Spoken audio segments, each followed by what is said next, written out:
Sometimes a week-long vacation just isn't in the cards due to time or money, but we can all use a quick getaway out of your house and experiencing something new. Here are some of my favorite weekend trips for New England families. Make sure you hit the bell for more tips to traveling with kids. Showcase suggestions, where I share travel tips and lists of 5 to help make traveling with kids a little easier. Hi, I'm Christina, and I'm the owner of Showcase the World Travel. While I typically help families plan incredible vacations to Disney, the Caribbean, and Europe, over the past year I've helped more and more families find fun things to do around home. For me, that's just north of Boston, so I'm sharing some of my favorite places for a weekend getaway in New England. One of my personal favorite weekend destinations is Plymouth, Massachusetts. Most kids in the area make at least one pilgrimage, pun intended, to Plymouth Plantation at least once in their school career for a field trip. But this city has so much more than Mayflower history. It's a seaside town that has, perennial New England favorites like whale watching, saltwater taffy, and plenty of lobster. Miles Standish State Forest has more outdoor fun with hiking trails, kayaking, biking, and fishing. Walking downtown on the weekends has a ton of fun with live music just like pouring out of the pubs. And I can't discount the history. It is the birthplace of America, after all. I love the Hotel 1620 Plymouth Harbor for families. If you're going on a couples getaway, though, I love Merbeau. It's a spa, and it's incredible. Portsmouth, New Hampshire is just right over the Massachusetts border in New Hampshire. This is also a seaside town with shops, restaurants, museums. And while most of the downtown attractions are accessible by foot, kids love getting from place to place on the old-fashioned trolley. More history here with the Strawberry Bake Museum, which is a living history park with costumed characters and craft demos. And if you have a fan of marine life, the tidal pools and other marine habitats at Oregon State Park are so much fun. They also have the most darling little children's museum. It's a lot easier to consume and enjoy than its counterpart in Boston. Maybe talking about Boston places that my R's have all disappeared. Oh my goodness. Forest Part.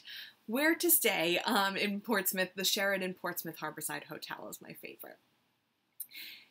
Providence, Rhode Island is another great place. The Coming to Rhode Island exhibit at the Providence Children's Museum is worth the trip to Providence alone. Kids can learn about the lives of real people.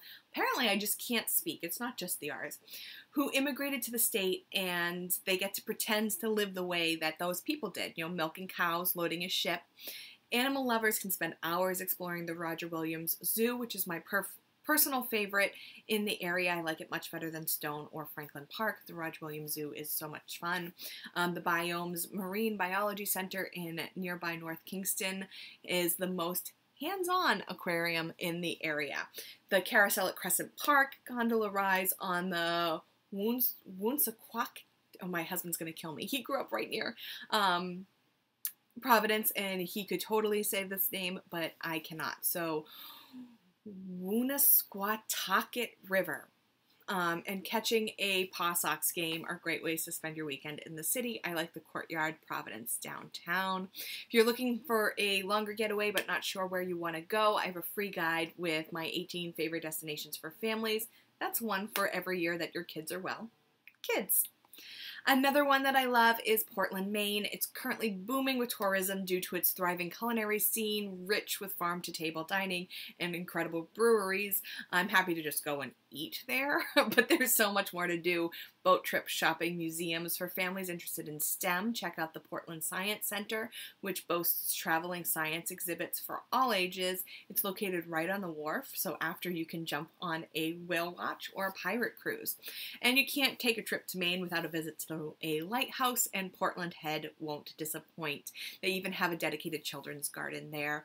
Portland Museum of Art encourages families to experience art together by allowing everyone under 21 to enter for free, and they have engaging children's exhibits and activities. And make sure to you have to promise me not to leave Portland without trying Holy Donuts. They're made with potato instead of flour, and they're so good. I like the Courtyard here as well, the Courtyard by Marriott Portland. The last one I'm going to share is Mystic, Connecticut. It's a great destination for families. A lot of things to do, which includes Old Mystic Village and Mystic Seaport. Living History Museum here highlights what life was like, but this focuses more on sailors and fishermen. The museum is a huge maritime complex spread across 17 waterfront acres, and it's set up as a 19th century village with 30 period buildings from around New England. You can walk through or take a fun horse and carriage ride, stopping in the various stores, workshops, and buildings. There are hundreds of ships on display, including ancient whaling and fishing ships. Kids will also love to get out on the water on a coal-burning steamboat, a rented rowboat. There's the Mystic Aquarium.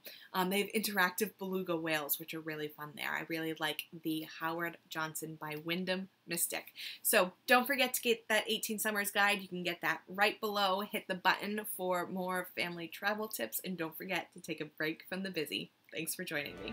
Need help planning your next family vacation? Visit us at showcasetheworld.com to request a quote or schedule a free vacation consultation. Want more great travel tips?